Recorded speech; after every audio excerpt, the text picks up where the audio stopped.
नमस्ते दोस्तों, स्वागत है आप सभी का आपके इन platform Swami Vivekananda study point पर। देखिए बच्चे, न्यू बैच वाले हैं जो 2026 में एग्जाम पड़ेगा आप लोगों को ना।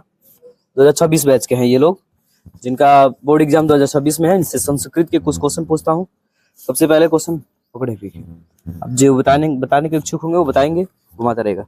सबसे पहले बताइए कि मंगलम पाठ जो फर्स्ट चैप्टर है जिसका नाम मंगलम है, मंगलम पाठ में कुल कितने मंत्र है? 5 मंत्र। पीछे वाले से पूछेंगे, आप रखे रहिए, ट्रांसफर करते रहिएगा। एक आदमी को पकड़ के मंगलम पाठ में मंत्र कितने उपनिषद से लिए गए हैं? 4। उनसे पूछिए मंगलम पाठ में जो मंत्र है किस रूप में है? पदात्मक रूप। पद्यात्मक बोलेंगे उसको, ठीक है। उपनिषद के रचनाकार कौन है? रचनाकार वेद व्यास जी हैं, ठीक है। मंगलम पाठ के रचनाकार कौन है? वेद व्यास जी हैं, ठीक है। इनको दे दीजिए। उपनिषद किसका अंतिम भाग है? उपनिषद किसका? दर्शन का। आप बताएंगे? बताइए। क्वेश्चन है उनका, क्वेश्चन का आंसर गलत था। मैंने पूछा कि उपनिषद किसका अंतिम भाग है। सर मैं बता दे दीजिए, वो बता रहे हैं। वैदिक साहित्य का। वैदिक साहित्य। एक और क्वेश्चन बताइए आप। उपनिषद किसका संक्षिप्त, किसका सिद्धांत प्रकट करता है? दर्शन का, ठीक है। इनसे पूछिए। माइक एक आदमी को पकड़ कर रखिए और ट्रांसफर करते रहिएगा। बताइए बाबू, तो ईशावास्य उपनिषद में किसके विषय में कहा गया है? सत्य के बारे में। सत्य के विषय में, ठीक है। उनसे पूछिए। सागर आप बताएंगे, ले लीजिए माइक। कंठोपनिषद में किसके बारे में कहा गया है? मोक्ष के बारे में। इनको दे दिए। श्वेताश्वर उपनिषद में किसके बारे में कहा गया है? बताओ करण, किसके बारे में बताया गया है? जो श्वेताश्वर उपनिषद उसमें किसके बारे में बताया गया है? परमात्मा के बारे में बताया गया है, ठीक है। दीजिए। आप बताओ बेटा, महान से भी महान क्या है? महान से भी महान क्या है? सत्य नहीं, आप बताएंगे? बताइए। आत्मा है, ठीक है। आप बताइए बाबू कि सूक्ष्म से भी सूक्ष्म क्या है? आप बताओ, बताएंगे? आत्मा है, गुड। किसे वश में नहीं किया जा सकता है? किस? आत्मा को। बेटा आप बताओ, विद्वान शोक रहित होकर किसे देखते हैं? परमात्मा को। आप बताएंगे रानी। सत्य में किसका रास्ता, सत्य से किसका रास्ता प्रशस्त होता है? देवलोक का। यह पूरा संसार किसके द्वारा अनुशासित है? किसके द्वारा? परमात्मा के द्वारा। नदियां नाम और रूप को छोड़कर किसे मिलती है? समुद्र में। नदियां क्या छोड़कर समुद्र में मिलती है? नाम और रूप। Very good. आप बताइए, नदियां कहाँ जाकर मिलती है? समुद्र में जाकर मिल जाती है। आप बताएंगे कि कौन अपना नाम और रूप छोड़कर समुद्र मिलता है? नदी। किसकी जय होती है बाबू? सत्य की। किसकी विजय नहीं होती है? असत्य की। और किनकी महिमा का गायन हुआ है? नहीं, मतलब किसके महिमा के बारे में बताया गया, किसके महिमा के बारे में बखान किया गया है? कोई बताएंगे लड़कियों में से? बताइए। परमात्मा के बारे में। Very good. अब बताएंगे सबसे बड़ा खजाना क्या है? बताएंगे? सत्य। Very good. और ईश्वर क्या है? ईश्वर सही बोल रहे, बोलिए। सत्य है। ईश्वर क्या है? सत्य ही ईश्वर कहलाता है। आप सभी लोग जानिए, इतना पता है आपको। किसके प्रभाव से विद्वान शोक रहित होते हैं? इंद्रियों से। सत्य मार्ग से विद्वान कहाँ जाते हैं? देवलोक चले जाते हैं। साधक किसको पार करते हैं? मृत्यु को। सत्य का मुख किससे ढका हुआ है? यानी बड़ी वाई साइड से। सत्य का मुख किससे ढका हुआ है? बताइए। हिरण्मय पात्र। हिरण्मय का अर्थ क्या होता है? सोने जैसा। प्राणियों के हृदय रूपी गुफा में क्या बंद है? आत्मा। Very good. किसका मुख सोने के पात्र से ढका हुआ है? लड़कियों साइड से। किसका मुख सोने के पात्र से ढका हुआ है? बताइए बेटा। तो आप किसका मुख सोने के पात्र से ढका हुआ है? आप बताएंगे किसका मुख जो है सोने के पात्र से ढका हुआ है? बताओ बाबू। सत्य का। Very good. एक क्वेश्चन और रहेगा कि प्राणियों के हृदय रूपी गुफा में क्या बंद है? ये क्वेश्चन शायद रिपीट हो गया है, तो इसका आंसर क्या होगा? आत्मा। अगला प्रश्न है कि विद्वान अपना नाम और रूप छोड़कर किस में मिल जाते हैं? परमात्मा में। Very good. किसकी गुफा में आत्मा निहित है? प्राणियों के हृदय रूपी गुफा में। मंगलम पाठ का प्रथम मंत्र किस उपनिषद से लिया गया है? मंगलम पाठ का जो पहला मंत्र है वो किस उपनिषद से लिया गया है? सब बताइए। ईशावास्य उपनिषद। Very good. ईशावास्य उपनिषद से। वेद रूप शास्त्र क्या है? वेद रूप शास्त्र क्या है? एनिमल बताओ। नृत्य। उपनिषदों की कुल संख्या कितनी है? उपनिषदों की कुल संख्या 108। 108। Very good. सत्य धर्म की प्राप्ति करने के लिए किसे हटा देना है? सत्य धर्म की प्राप्ति करने के लिए किसे हटा दे? हिरणमय स्वर्णमय पात्र को। ठीक है। ब्रह्मांड का मुख किससे ढका है? बताइए। सोने से। सोने से। ऋषि लोग देवलोक की प्राप्ति के लिए किस मार्ग को अपनाते हैं? ऋषि लोग देव मार्ग को प्राप्त करने के लिए किस मार्ग को अपनाते हैं? बताइए। सत्य का। उपनिषद के अंतिम भाग में किसका सिद्धांत है? दर्शन शास्त्र का। उपनिषद का से महिमा प्रधान्यता गीयते? बताइए। परम पुरुषस्य। Very good. परम पुरुषस्य। अणोर अड़ियान महतो महियान मंत्र किस उपनिषद से संग्रहित है? मतलब किस उपनिषद से लिया गया है? बताइए। कंठोपनिषद से। ठीक है। हिरण्यमय पात्र सत्य धर्माय दृष्टि किस उपनिषद का मंत्र है? ईशावास उपनिषद से।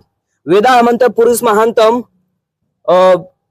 खालिस्तान विधिनतनाय ये किस उपनिषद का मंत्र है? बताइए। श्वेताश्वर उपनिषद। श्वेताश्वर उपनिषद से। यदा नद्य स्यन्दमाना खालिस्तान पुरुष मुंबैति दिव्यम किस उपनिषद का मंत्र है? बताइए। मुंडको उपनिषद। और इस चैप्टर का आखिरी ऑब्जेक्टिव क्वेश्चन सत्यमेव जयते परम निधानम किस उपनिषद से संकलित है? बताइए। मुंडको उपनिषद से। Very good. तो यहाँ से आपका ऑब्जेक्टिव क्वेश्चन क्लियर होता है और ऑब्जेक्टिव के साथ साथ हम अगले प्रस्थान की ओर बढ़ते हैं जिसका है सब्जेक्टिव क्वेश्चन। उसमें पहला क्वेश्चन है कि नदियों सत्य का मुख किस पात्र से ढका है? हम सब जो बताना चाहते हैं बताइए प्रीति। सत्य का मुख किससे ढका हुआ है? सत्य का मुंह हिरणमय पात्र से ढका हुआ है। पूरा बोलना पड़ेगा। सब्जेक्टिव क्वेश्चन है। दूसरा क्वेश्चन है कि नदियां क्या छोड़कर समुद्र में मिलती है? नदियां क्या छोड़कर समुद्र में मिलती है? नदियां नाम और रूप छोड़कर समुद्र में। Very good. विद्वान परमात्मा के पास क्या छोड़कर जाते हैं? हाथ बढ़ाइए। विद्वान परमात्मा के पास क्या छोड़कर जाते हैं? बताइए अमन। विद्वान परमात्मा के पास नाम और अपने रूप को छोड़ जाते हैं। अपने नाम और रूप को छोड़कर चले जाते हैं। बताइए। मंगलम पाठ के आधार पर सत्य की महत्ता पर प्रकाश डालना है। बताइए बहू। सोनी बता रही है। बताइए। मंगलम पाठ में महर्षि वेद व्यास कहते हैं कि सत्य की हमेशा जीत होती है, असत्य की नहीं। सत्य से देवलोक का रास्ता प्रशस्त होता है और ऋषि लोग देवलोक को प्राप्त करने के लिए सत्य का ही मार्ग अपनाते हैं। Very good. अर्थात मंगलम पाठ के आधार पर सत्य की प्रकाश डालना है। तो सोनी ने बताया कि मंगलम पाठ में महर्षि वेद व्यास वर्णन करते हुए क्या कहते हैं कि सत्य की महिमा का बखान करते हुए कहते हैं कि हमेशा सत्य की जीत होती है, असत्य की नहीं। अर्थात सत्य की ही जीत होती है, असत्य की झूठ की कभी जीत नहीं हो सकती है। सत्य से ही देवलोक यानी मोक्ष की रास्ता जो है, मोक्ष की रास्ते की प्राप्ति सत्य के मार्ग से ही होती है भाई। और ऋषि जो लोग हैं वो लोग भी देवलोक को प्राप्त करने के लिए सत्य के मार्ग को ही अपनाते हैं। अगले प्रश्न की ओर बढ़ जाते हैं। जो अगला प्रश्न है कि आत्मा का स्वरूप क्या है? पठित पाठ के आधार पर स्पष्ट करना है। आत्मा का स्वरूप क्या है? पठित पाठ के आधार पर बताइए। कंठोपनिषद में बड़ा ही अच्छा आत्मा के बारे। ठीक है। आत्मा के बारे में विश्लेषण किया गया है। आगे बताइए।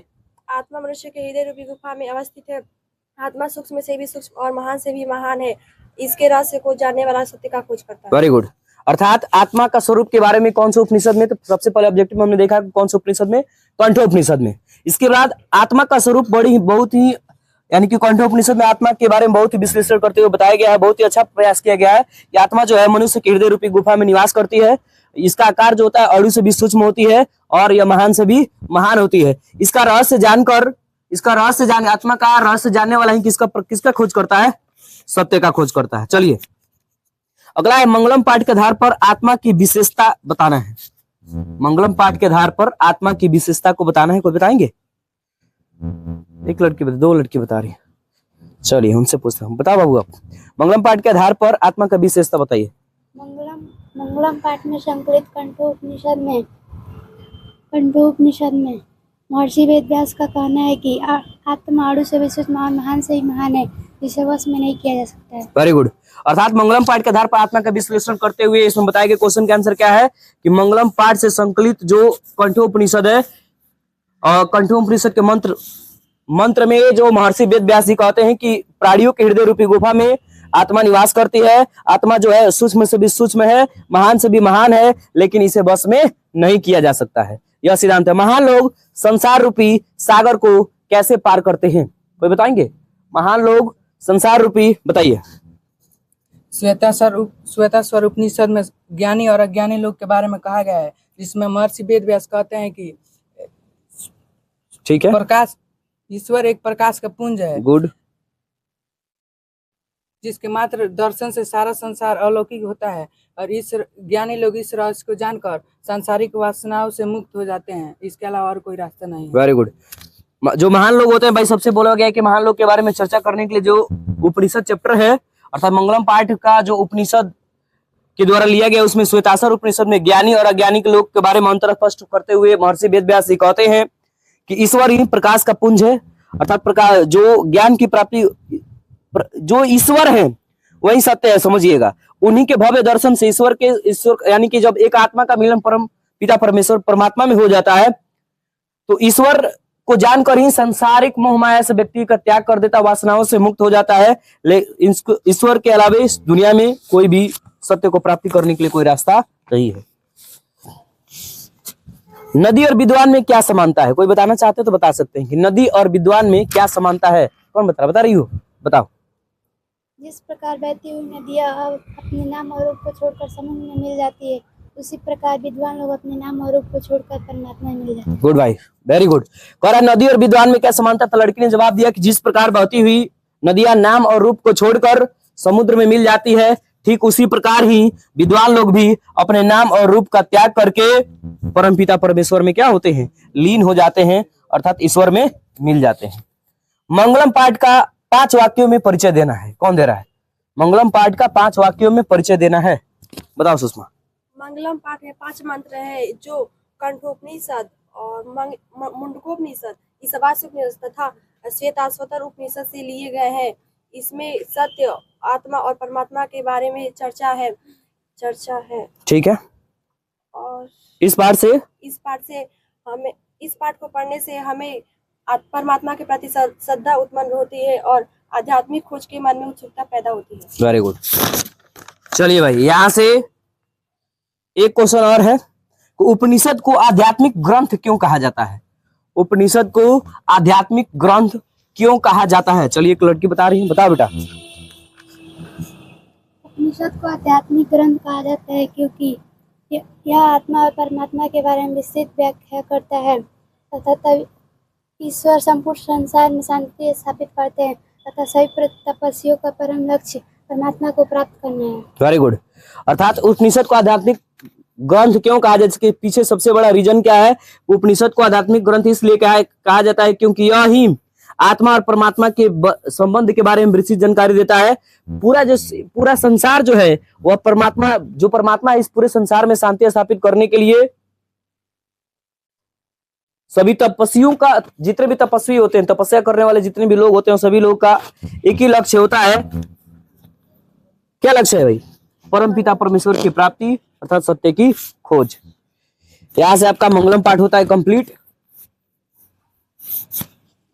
अगले दिन भाई पाटलिपुत्र वैभव आप कंप्लीट करके आएंगे। सेकंड जो चैप्टर है पाटलिपुत्र वैभव आपसे अगले क्लास में सुना जाएगा। ध्यान रखें। Thank you so much.